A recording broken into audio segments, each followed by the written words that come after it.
Stein, President and CEO of Hudson Institute. Hudson Institute is a public policy research organization dedicated to a very simple proposition that global security, prosperity, and freedom requires strong and engaged U.S. international leadership in partnership with our allies. Hudson was founded in 1961 by the late futurist Herman Kahn, and we have done critical work on national security, homeland security, telecommunications, and policy at the intersection of technology, innovation, and national security now for some almost 54 years. Hudson is the home of the Blue Ribbon Commission on Biodefense that is co-chaired by former Senator Joseph Lieberman and former Governor Tom Ridge, which met here on Monday. And we're also proud to have a number of former officials who've worked in aspects of this area affiliated with Hudson, including former Congressman, former Chair of the Intelligence Committee, Mike Rogers, who spoke yesterday on the issue of China-Russia cybersecurity questions, and two former FCC commissioners, one of whom we'll hear from shortly. We're deeply honored today to have Congressman Mike Pompeo, highly distinguished American who has served our nation both in the U.S. Army as an officer and now in the House of Representatives. We're honored to hear from him today. He's a third-term congressman from the 4th District of Kansas. He graduated first from his class at West Point in 1986, and after serving on active duty, he graduated from Harvard Law School and served as an editor of the Law Review. He has had a very active life both in public service and in the private sector. He founded Thayer Aerospace, served as CEO for more than a decade, providing components for commercial and military aircraft, and then he became president of Century International, an oil field equipment manufacturing, distribution, and service company.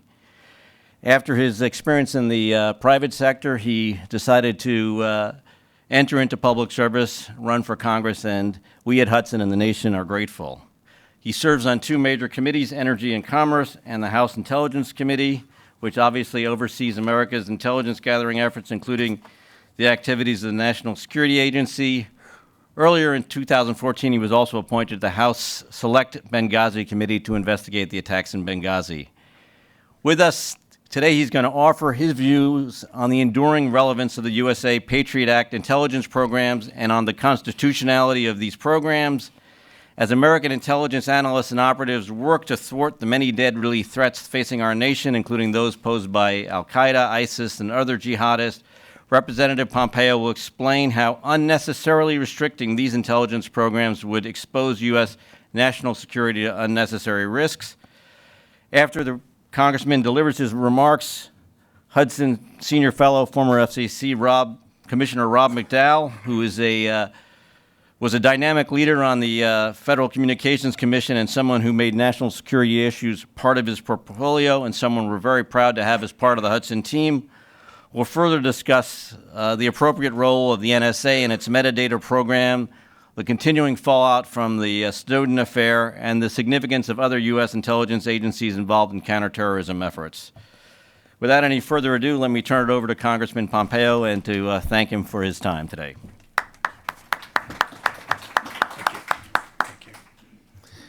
Thank you very much for that kind introduction. Thank you all for being here today. And a special thanks to the Hudson Institute for giving me this opportunity to talk on what is a very important and frankly, very timely topic. In the next 19 days, America will make an important decision. Its elected officials will decide whether or not it has learned its lessons or perhaps unlearned its lessons from September 11th, 2001. We will decide as we consider whether to renew the PATRIOT Act, and if so, how to renew the PATRIOT Act, whether the demands placed upon our nation in the aftermath of those terrorist attacks remain in effect, and if those obligations are still necessary. I'll start. So I was in the Army. You talked about that. I was in the Army 2.5 decades ago. We had a phrase in my platoon. It was used throughout the Army. It was called bluff, right? Bottom line up front. So you always give that. So everybody in attendance or anybody in your platoon could understand, hey, this is what matters. This is the sequence. This is what's most important. I believe that reauthorizing the Patriot Act, including Section 215, which I'll talk about in some detail today, is a duty. That duty flows from the oath that I gave when I was reelected to defend the United States Constitution and the obligation that comes with that to keep Kansans and Americans safe. The legal authorities that are provided by it and the privacy protections that come with them both provide the requisite constraints on government and the requisite powers so that our intelligence community can perform its functions properly. There's three provisions, primary provisions that expire on May 31st. Each is valuable in its own right. But more important than these three provisions, and I'll talk about this today, is that they perform a part of the puzzle, right? A part of the solution. Looking at them alone, you can stare at any one of them and say, without that particular provision, the world would go on. We wouldn't sacrifice too much. But they form together a holistic set of authorities and a set of rules that allow our intelligence community and our law enforcement personnel, local and state, federal, Department of Defense, and civilian, to perform their functions to keep us all safe. I have to start with this notion, too. I know some of what's in the Patriot Act is controversial. It's controversial within my party. It's with conservatives in the Republican Party. But I'll put my privacy bona fides up against anyone. I do not think for one moment that a reauthorization of the Patriot Act in any way requires me to sacrifice any idea that I have about what American federal government ought to do and ought not to be able to do with respect to privacy. And I'll talk about that.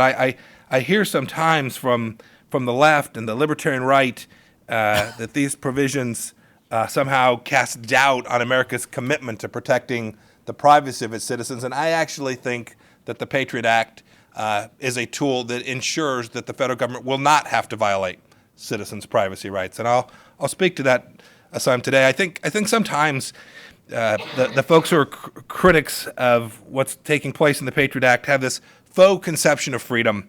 And it must, I have to tell you, delight our enemies when they see that.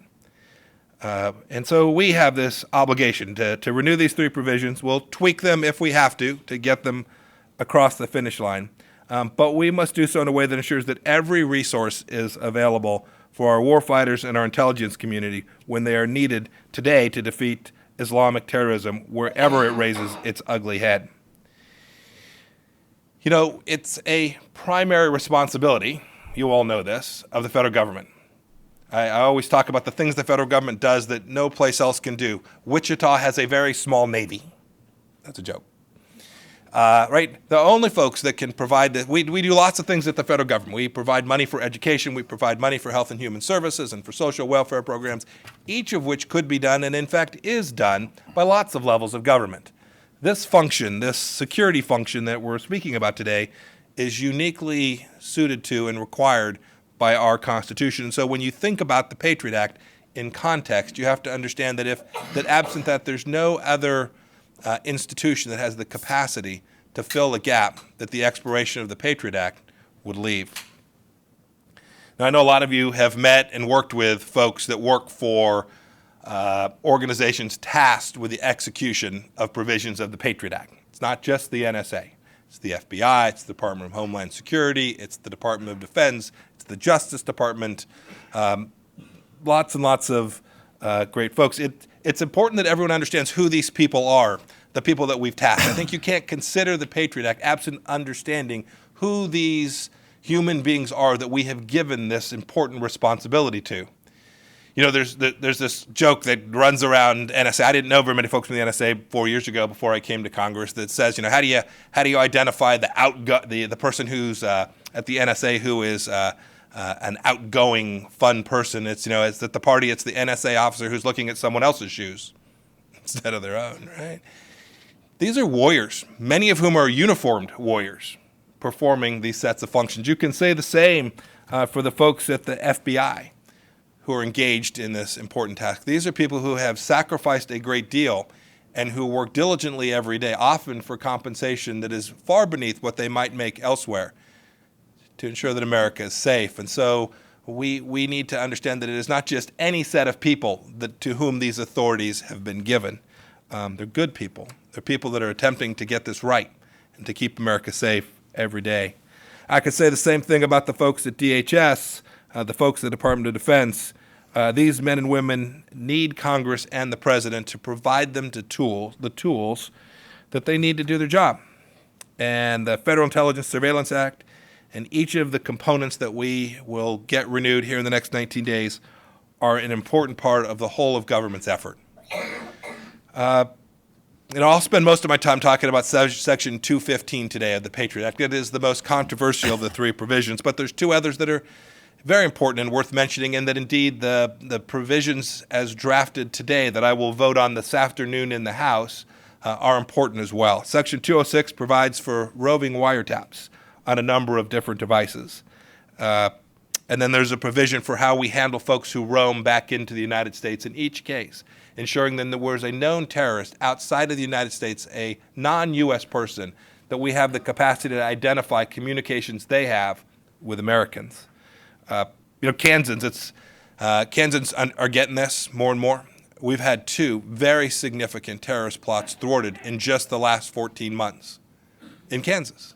In December of 2013, a man named Terry Lee Lowen attempted to blow up Wichita Mid-Continent Airport, a facility through which I fly at least twice every week. He was attempting to park a truck bomb between gates 6 and 7 at 7 o'clock in the morning, a flight that I often take from Wichita, Kansas to Chicago that gets me to Washington. But our law enforcement had the capacity, the tools they needed to take down Mr. Lowen. He awaits trial today. Just last month, in April, a man connected with ISIS attempted to kill soldiers at Fort Riley, Kansas, in the town called Manhattan that sits just outside the front gates of Fort Riley. This is not the time for America to remove the capacity for our law enforcement officials to identify those who are working with terrorists outside of our country attempting to do harm inside of the United States. It will take every bit of that whole of government effort. And now to Section 215, the provision that has caused many of my colleagues such angst and heartburn. I have to tell you, there's been lots of debate about its effectiveness. I'll talk about that. There was a court opinion now last week that I'll spend some time talking about, but it's important to understand that Section 215 does provide part of that puzzle. It provides a key connector between data that the U.S. government knows about a foreign terrorist threat and their potential connections inside of the United States. We know, we've all seen what Mr. Snowden said this program did. But it's important to understand what is really going on, what's really taking place, how it is that government is affecting the provisions inside of Section 215. Right, so what it's doing is it's collecting so-called metadata, a set of information about phone calls that are made inside of the United States, often to folks outside the United States. It collects this data. It then, under Article 3 court supervision, has a process by which it can go have access to that data to attempt to identify when our intelligence community understands that there is a threat, to identify if there are connections inside the United States that continue to pose a threat here in the United States. It doesn't collect content. Doesn't collect voice and data that would tell you what the substance of the conversation or the email was. It's simply the time and the date and the duration and the numbers that were connected. It pales in comparison to your average grocery rewards program in terms of data collected. And that's fine. It's the federal government. It ought to pale in comparison to that because it provides the data that our law enforcement needs and no more than that. In the years, we don't have to speculate. When folks started talking about the leaks of Mr. Snowden, people said, gosh, I wonder what's going on. I wonder what's taking place, because most of this program at the time was in fact classified.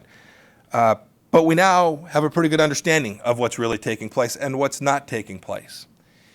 And we can see that there was, precisely as the founders intended, enormous oversight of this program inside of government.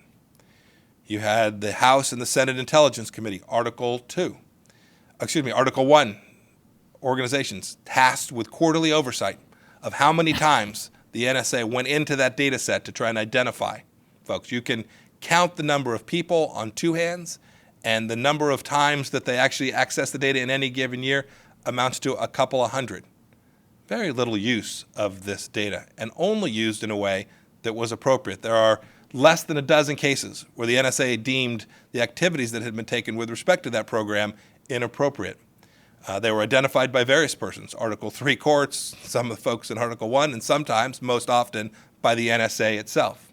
And they took the appropriate measures to correct that behavior immediately.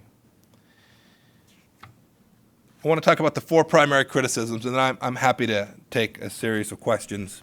It can only begin now with the Second Circuit decision from last week. There was a court decision handed down by three judges appointed by President Obama in the Second Circuit who ruled that the metadata collection program was inconsistent with the language of Section 215.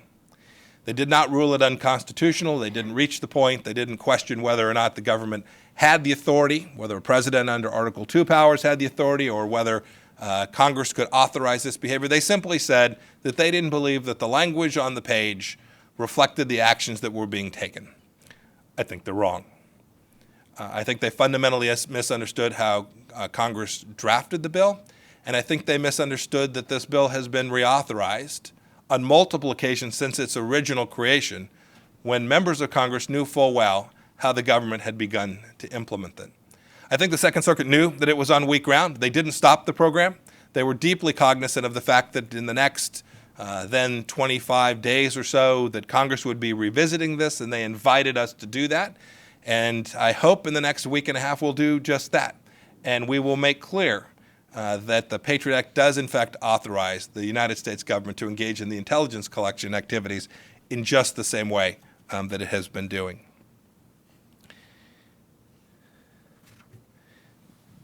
You know, the critiques of Section 215 always start with violations of the Fourth Amendment. They'll assert that someone's privacy rights under the Fourth Amendment have been violated. You have activists that range from the ACLU and digital privacy activists all the way to senators like Senator Rand Paul, who think that Section 215 violates fundamental privacy rights of Americans. They'll use pretty outrageous language. They'll talk about how it's decimating privacy rights and an assault on American freedoms. But you know, all of this data has been freely turned over by each of us each time we make a phone call. We turn it over, and we turn over business records each and every day. And your local government, sheriff's offices, have the ability, without Article 3 court review, to go access that data. If they want to know who stayed at the hotel, in most counties, the district attorney can file a subpoena and go immediately get access to that information. We've provided in Section 215 even more protections for privacy than you see in most ordinary law enforcement tools. I share Senator Paul's concerns about privacy, but I think having an orderly, constrained government program like the Section 215 program actually prevents governmental abuse. You'll recall that many of the actions that are taking place under Section 215 were being engaged in long before the PATRIOT Act was ever enacted into law.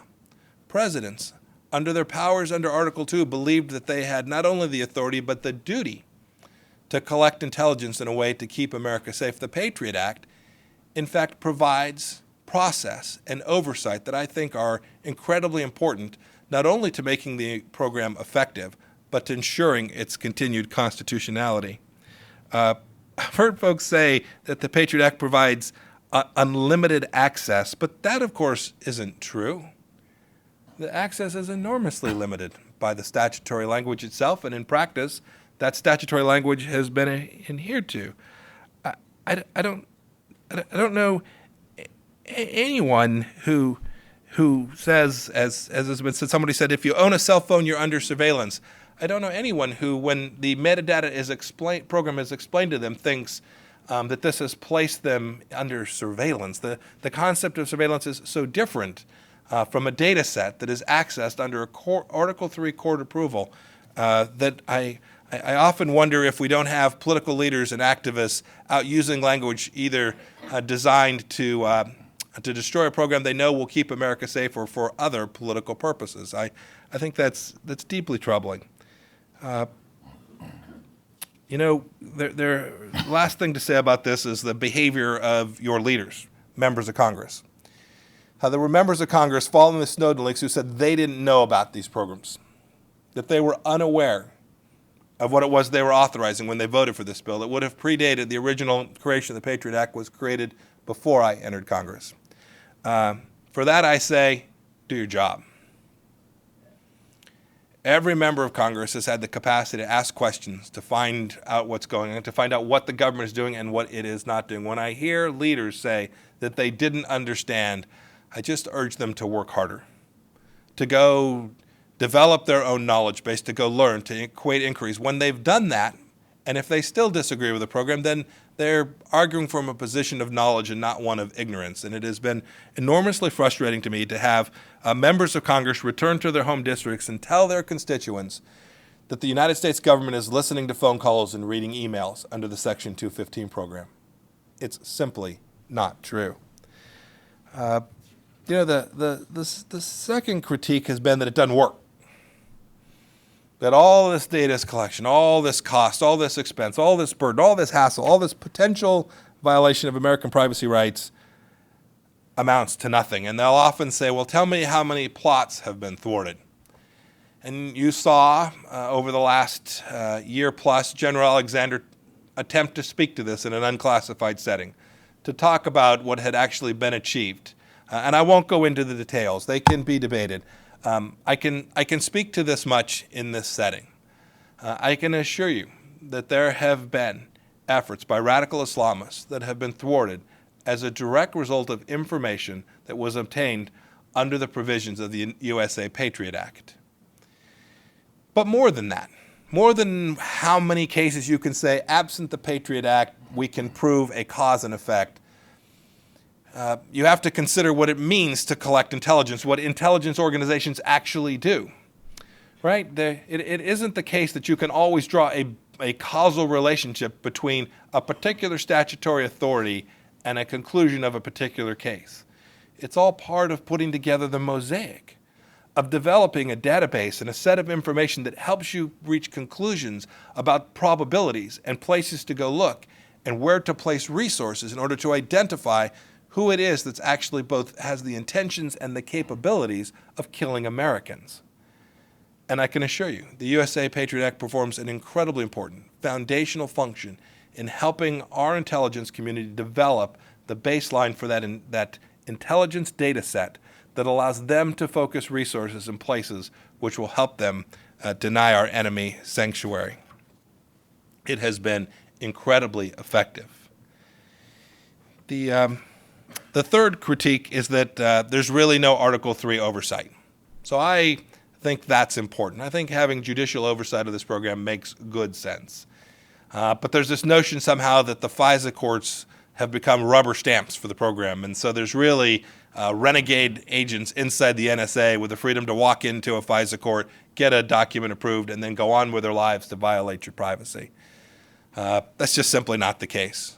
I have been able to observe precisely the dialogue between these courts and between the executive branch and watched the pressure that the executive branch feels to make sure that they are not only complying with the law, that they are presenting credible, defensible information to those courts such that the FISA court judge has all the information needed to make sure that his or her decision is the right one under the law as well. It's a complex process. Your Justice Department provides enormous resources to make sure that the process is executed well. And I can assure you the judges that sit on that FISA court view themselves as deeply independent and behave in that manner. The last thing, and this is an issue that we do have to deal with, is there are American businesses very concerned about the USA Patriot Act as well. Businesses that have global footprints that think, in the light of the Snowden leaks, that somehow the Patriot Act has harmed their capacity to do business around the world. I'd say two things about that. I've had the ability now twice to go to Europe and talk with European leaders and some European businesses about this too. The first thing worth saying is that our American businesses have done great work in helping our national security folks perform their tasks.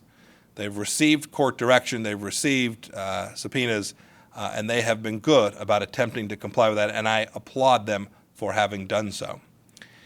The next task that they have is to go help us, help them, communicate to the rest of the world that the actions that the United States government taking are much less intrusive than the actions being taken by intelligence collection agencies from other parts of the world. We have a very unique system here. Americans underappreciate the fact that there is no equivalent of an intelligence committee in most parts of the world. There is no equivalent of court supervision of intelligence activities in other parts of the world. You have a unitary leader, sometimes a dictator, sometimes an elected official, who runs these international intelligence operations with little or no oversight. And I can assure you, they are extending the reach of their intelligence collection as far as their national capabilities will permit them. Now, I get some places in Europe will use this as a protectionist tool, right? Call out the Americans and try and deny the Americans to win in the consumer marketplace. Our government has a role there too. We have to make clear that the actions that we're taking are appropriate and reasonable, and be as upfront about that as we possibly can in order to allow American businesses to make their commercial case as they see fit. You know, I'll close here. I'm confident that we will figure out a way to get the PATRIOT Act renewed, although the Senate is having a heck of a time figuring out a path forward. But I'm confident that Americans will demand that we do that we stay here and we figure it out. Had a friend ask me the other day, so Mike, so what? So what if the PATRIOT Act expires? And I ended it by saying, you know, frankly, the truth is, most days it wouldn't matter. Most days we'd go on living our lives. Folks would go to church. The kids would go to school. We'd all go to work. Most days it might just not matter. But there's another set of days that aren't most days. I call them the days we all remember where we were. 9/11 for the entire nation, right? The running of the Boston Marathon for the people of Massachusetts. We could all list those days where we remember precisely where we were at a given moment.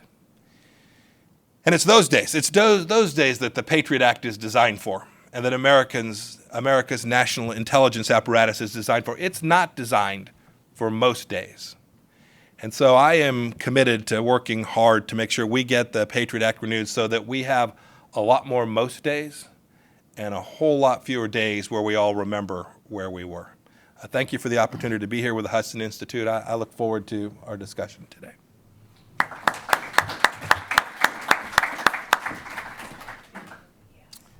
Well, we'll let him get wired up here, and while he's getting the microphone ready, first of all, it's a great honor and privilege for us to have you here today, Congressman. And your resume is incredibly impressive. Of course, first in your class at West Point, and then it says on your official bio that you served as a cavalry officer patrolling the Iron Curtain before the fall of the Berlin Wall. Now, was this armored cav, or was this you were riding a horse back and forth in front of the wall? No horses. Yeah, okay, yeah. so no, all cav. M1 tanks and Bradley fighting good. vehicles. Okay, good to Right. know. All right, it sounded like from a different century there, but.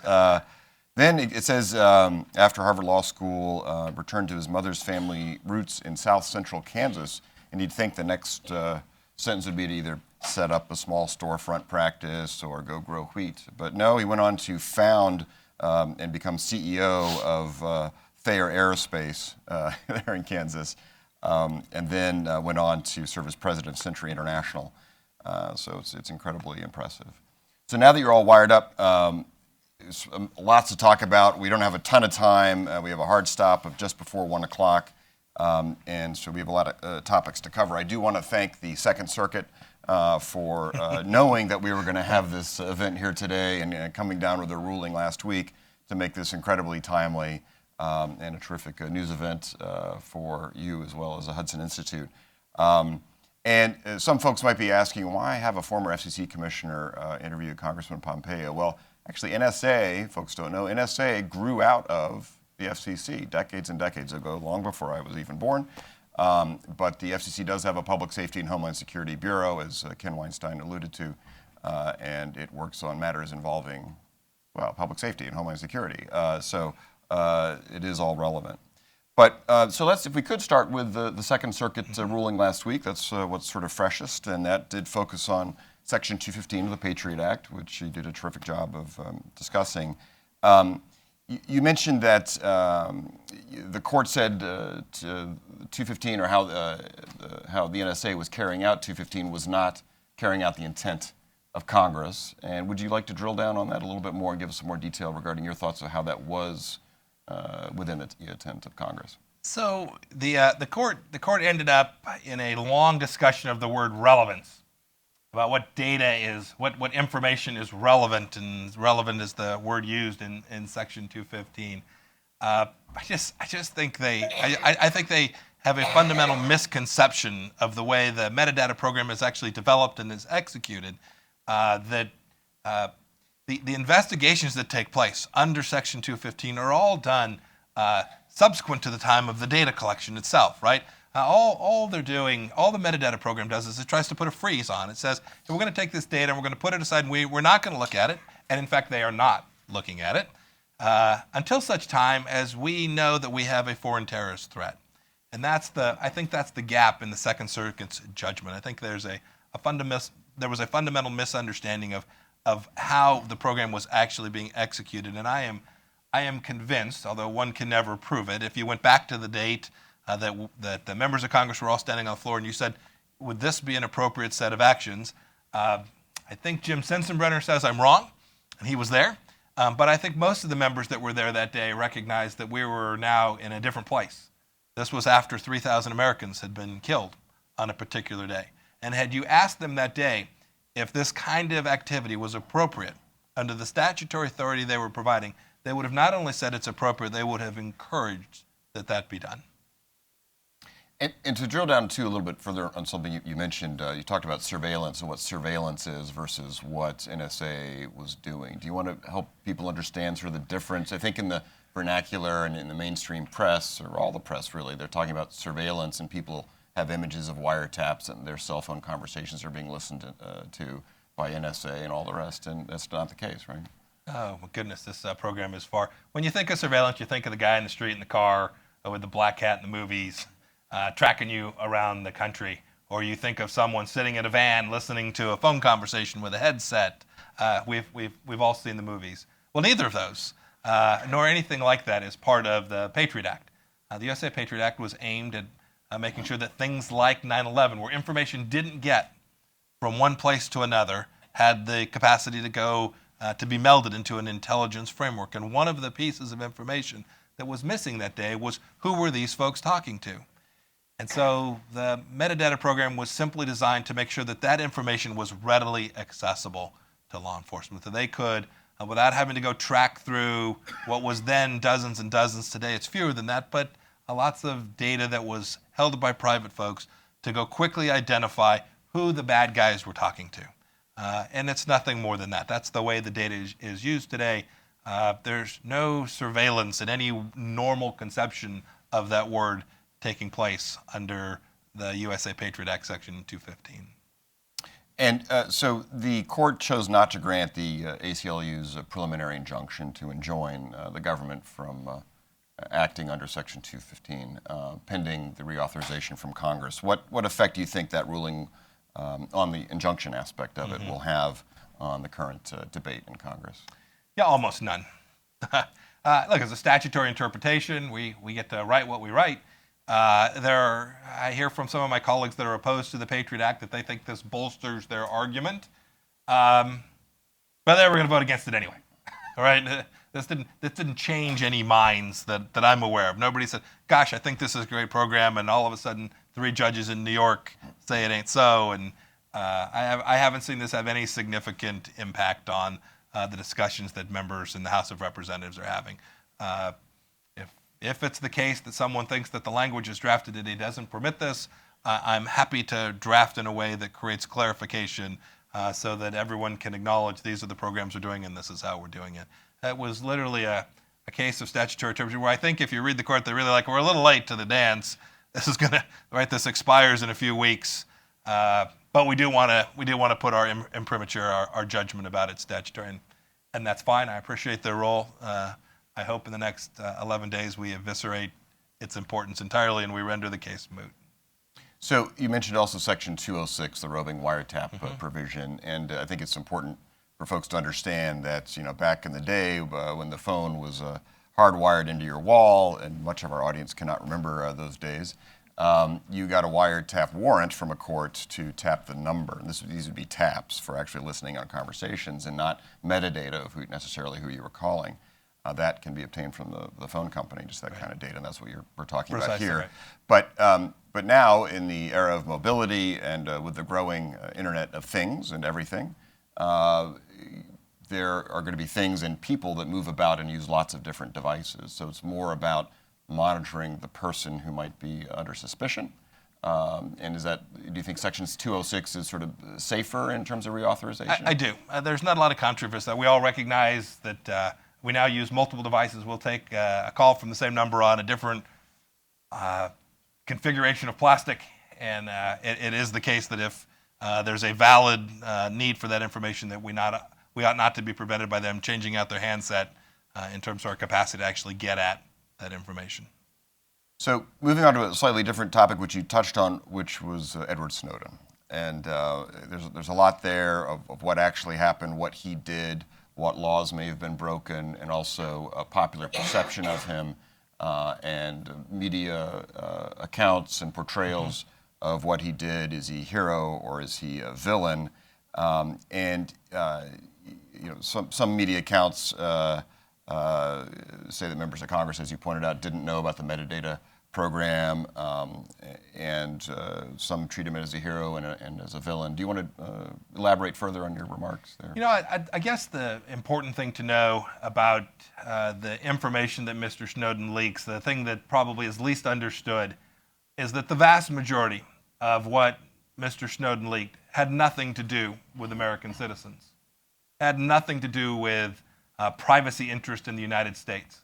Indeed, it was a deeply political decision to release, by The Guardian, to release only that 1/100th of a percentage of the material that Snowden stole and then transitioned to others' hands. The vast majority of what Mr. Snowden leaked unlawfully were plain old military secrets, Department of Defense secrets. If any of you have members of the military in your family or friends, they are less safe today as a direct result of the actions of Edward Snowden. That has no impact on privacy interests. These are ordinary military secrets, things like our technology, things like how our units travel around, operational secrets, things that our military today is having to spend tens and hundreds of millions of dollars to work around now that we know that it's very likely that the Russians and the Chinese have access to this information. And so whatever one thinks about the thin slice of information that Mr. Snowden leaked and made prominent about the PATRIOT Act and the metadata program, the vast majority of what this man did was simply traitorous, placed American military warriors at risk, and in fact, placed our homeland at greater risk as well. And you don't need to answer the following question. I'll let it hang out there as a rhetorical comment. But do you think it's any coincidence that he first went to China and now resides in Russia? But you don't need to answer. What are the consequences of the programs if the Patriot Act does expire? It's going to be very hard for Congress to do anything in 19 days, let alone pass this. So it may very well indeed expire. And what's going to happen? It is only 19 days, but I've seen us work miracles in 19 hours when it matters, and this matters. This matters deeply. So I'm hopeful we can find a resolution that we can get the vast majority of members to believe protects American interest and American national security. Look, its expiration in the short run, I'm sure the agencies will do their best to find alternative solutions, but these won't be sustainable. There's been a lot of hard thinking into how we might modify the program in ways that provide assurance to members of Congress that have concerns about this. And in fact, the bill that we'll vote on today does that. The bill that we'll vote on today in the House takes the data set and moves it outside of the hands of the United States government. It will leave that data in the hands of the private providers. That means it'll take longer to get the information. It will slow down our intelligence community's capacity to identify who it is terrorists are speaking to. Maybe that won't matter most days. But I can assure you, every one of you wants to know who the people in Garland, Texas we're talking to. You want to know. You want to know fast. You don't want to know tomorrow if there's a second plot planned for 1 hour later than the one that they were planning in Texas. And we'll have that reduced as a result of the bill we're passing. If the bill is allowed to expire, it'll even be more difficult. You'll hear folks say, if it goes away, tomorrow the sun will rise. That's probably right. But America's national security will be diminished. And we still live in a post-9/11 environment. Indeed, I would argue that the threat to the homeland today is far greater than it was in the immediate aftermath of 9/11. Right? Director Comey said last week, quote, hundreds, if not thousands, of ISIS recruits inside of the United States. This is a continued, very real threat, and allowing the PATRIOT Act to expire would diminish one tool in the arsenal of our intelligence community to keep us safe, and one that I think is constitutional and ought not be permitted to go away. So under the PATRIOT Act, it provides for oversight by all three branches of the federal government. If it expires, you mentioned before that some of these activities were ongoing anyway, but without that oversight. So what happens with that oversight component if it expires? What do we go back to? That's a great question. We don't have to guess. We know precisely what happened before the PATRIOT Act. Recall, the PATRIOT Act was at least in part created to provide Congress with the capacity to perform oversight functions of executive branch intelligence collection activities. I kid some of my friends on the right who think this program ought to go away because we just want it to vanish. I assure you, there are presidents, whether this one will or not, I don't know, but there's presidents who think that they would have the authority to provide this exact same data set, conduct these exact same activities under their inherent powers in Article 2. And if the PATRIOT Act is expired, all that leaves is an Article 2 president collecting this data with no oversight from Article 1. I think that creates more risk of abuse, less ability to check the program, and would therefore be an enormous mistake. It does not necessarily follow that the expiration of the PATRIOT Act prevents intelligence collection activities. And so my judgment is this framework was set up in a very thoughtful way, in a way that does permit the FISA courts and the intelligence committees to have oversight over these functions. And so I'd urge my colleagues to be very careful if they think they'll get fewer violations of privacy by denying us the capacity to perform those oversight functions. So Section 215 and other provisions of the Act are frequently viewed in isolation, and especially here since the Second Circuit's ruling, that's what everyone's talking about. But they do fit into a larger sort of whole of government approach to national security and data gathering. Can you kind of explain that to our audience, what that means, the whole of government approach? So you have many agencies that provide the mosaic of intelligence collection. You have defense assets that are providing that. DHS has a role here in the homeland. The FBI has an important role, each in so many different ways. We often forget the Department of Treasury's important intelligence component, right? Collecting data about how banking transactions take place, watching terrorists move money around the world. And so the PATRIOT Act performs just one of those functions. The Justice Department has national security letters that they too are performing a national security function, attempting to create this whole picture of what folks who are trying to harm America are actually out there doing. And so it's easy to train one's focus on this narrow slice of the PATRIOT Act, but you have to remember it provides one more tool, and it's an important tool, and one that if we get rid of it, so they'll turn their focus. Someone might turn their focus on another, and ultimately greatly diminish our capacity to know what it is these bad folks are doing all around the world. So should the act be authorized essentially as is with a fix for the Second Circuit opinion, or?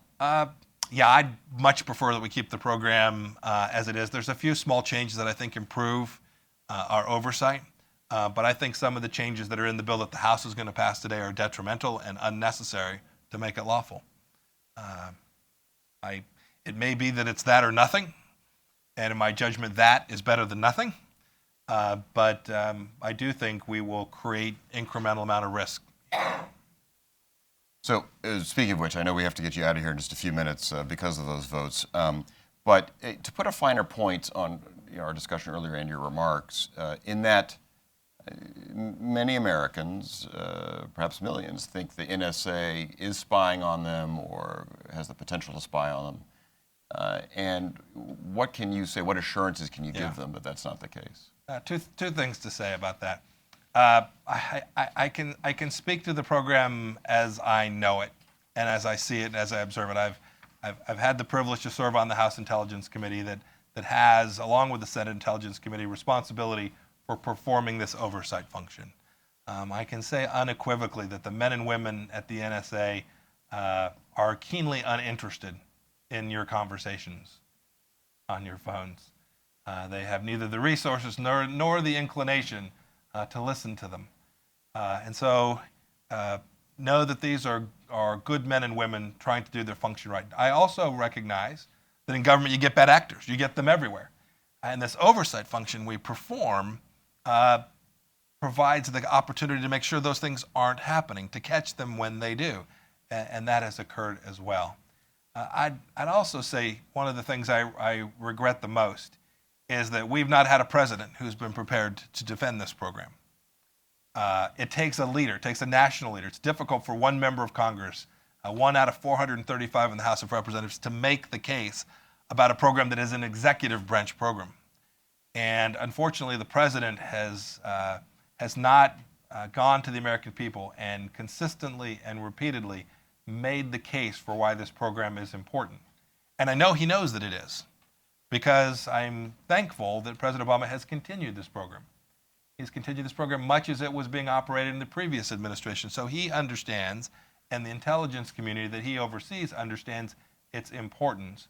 I wish he would spend more time communicating with the American people about why it's important, why it's lawful, why it's constitutional, and why it is it ought to be reauthorized. Only someone with a bully pulpit like the White House can communicate this in a way that the American people can understand and take to heart why this program matters and how effective it has been. So, what do you think are the greatest threats to our privacy today and maybe going forward? The conception of American privacy will have to change. You were on the FCC. You've seen the dramatic change in technology. That's largely what this is about, right? These are technologies that didn't exist. The capacity to even perform this metadata collection 50 years ago didn't exist. And so conceptions of privacy will change as well.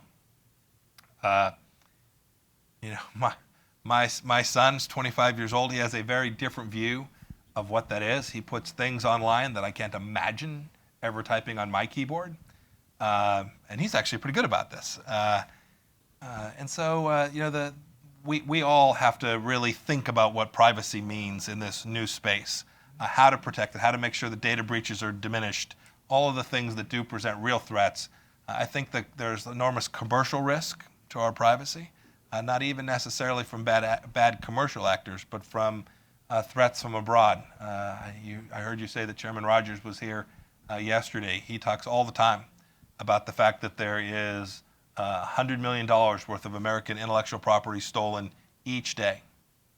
And so these ideas of data security and privacy are real, the threat's enormous, and as we conceptualize privacy from a national security perspective, I think the solution is providing good, sound oversight so that the executive knows what it is the American people have demanded, and we can hold him accountable to that. And as we see, or will see, the growth of the Internet of Everything, privacy will become more complex. And you're absolutely right about the reasonable expectation of privacy. That's the basis upon which privacy policy flows. And your 25-year-old also probably has a maybe more stringent view than my 8-year-old, or my 13-year-old daughter. So as parents, that's what gives me gray hair. But anyway, that's a different subject, a different topic we can have at the Hudson Institute a different day. as you mentioned that both folks on the right and the left share a belief that NSA should not have the authority or ability to collect data on any American. And how does that make your job of actually getting the Patriot Act reauthorized more difficult? So the nuts and bolts, you said that the Senate's a hard place. You need 60 votes. House, it's 50% plus one vote. And Republicans and Democrats alike are divided on this with some interesting alliances sometimes, right? So in the Senate, how do you get to 60 votes? I know that's not your chamber, but as a House guy, I figured you might want to give the Senate some advice. I'm loath to do that. I'm convinced. I think all of us, when we go back home today, are in a different place than we were even 2 or 3 years ago. I think the threat from ISIS, the attacks on the homeland, the increased notoriety of what's taking place, the networks that are being built here in the United States, this threat from what the administration calls homegrown violence, I think is becoming more and more keenly part of the knowledge base of the folks that we represent. And so I think people of goodwill will end up rallying around a good solution for the Patriot Act, and the Senate will find a way to get that bill passed as well. I hope that it's done in a way that it maintains enough teeth to allow the intelligence community to perform its function. So we just have about 2 minutes for 1 or 2 questions, but before we do that, is there anything you wanted to add or retract? Retract. I'll have to go look at the videotape, I'm sure. I go to the transcript. Yeah. So at this point, we can open it up to just 1 or 2 questions because the congressman does have to get back for votes. So we have a hard departure time here. So why don't we try? We'll start in the way back. The gentleman holding up 2 fingers, and we have a microphone there for you. Perfect. Henry Hedger, researcher now. Considering all the feedback from overseas nations like France and Germany after it was exposed that we were spying on them, and we did not spy on England, so they said, as a result of what they've learned. And I wondered, is there any need to modify the act to restrict them a bit in doing things that might lead to damage, as spying on Angela Merkel, for instance? Some felt it was unnecessary. So what are your feelings on this? Just stick with it all and figure that the NSA will no longer do things that might be considered inappropriate. If I can interject before the congressman answers that, which is, as a FCC commissioner, we certainly got briefings about traveling even to our most loyal allies, traveling abroad and changing out our electronic equipment before trips and such. So that happens even with our closest of allies on us. Just wanted to add that's out there in the public domain. But in any case, if you want to respond, feel free. I'd say this. It's a little bit outside the Section 215 issue, right? This is what you're referring to as classic spying. That's been taking place since the time of George Washington in America, and since Mesopotamia was having great battles.